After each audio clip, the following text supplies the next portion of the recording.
Meanwhile, a new witness will testify before the Madlanga Commission of Inquiry in Pretoria this morning. Yesterday, Hawks member Warrant Officer Paul Radebe said that a person known as Malcolm X was outside the home of businessman and crime accused Katiso Molefe on the day that he was arrested. Let's cross back to SABC News reporter Canny Maphanga for an update. Canny, good morning once again. A new witness set to take the stand. But if we're looking at the overall systemic weakness when it comes to governance, systemic issues, oversight, compliance at large, lots of gaps emerging and then still more questions and answers at this point. Perhaps ahead of the inquiry today, tell us a little bit more about the Commission.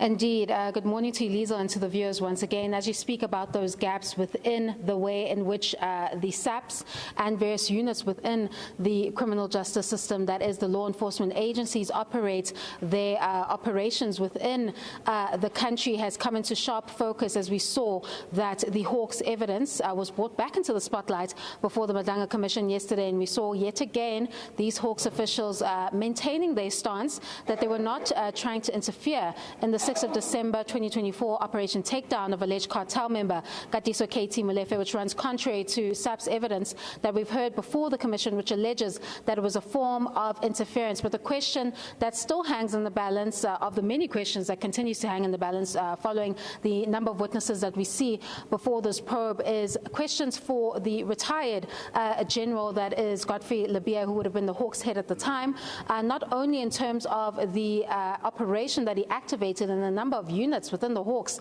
that he had sent to the Sandhurst residence of Molefe at the time, but questions also remain as to why the SAPs were not communicating with one another. So why weren't the generals communicating directly with each other before sending this large contingent over to the Sandhurst residence, and what was described as a very tense situation that could have, if the circumstances went to that, could have led to a shootout between the various different units that seemed quite hostile when they had arrived or descended on that property that was dealing with Molefe's arrest at the time. Of course, we're now expecting new witnesses, and of course it could possibly be Brigadier Lesiba Mokoena, who's also known as Clanky to his colleagues, who could elaborate further on some of the flaws in his testimony, or rather his insistence that he didn't participate in the WhatsApp exchanges leading up to the Hawks getting to that particular residence and them staying for 15 minutes long after. It's not clear whether he'll fit in the schedule today,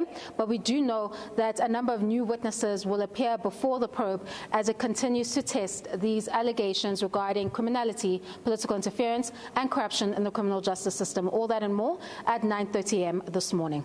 Well, I know proceedings start sharply at 9:30, Canny, so we'll continue to monitor it as we edge closer to the start of that commission and that new witness taking the stand today.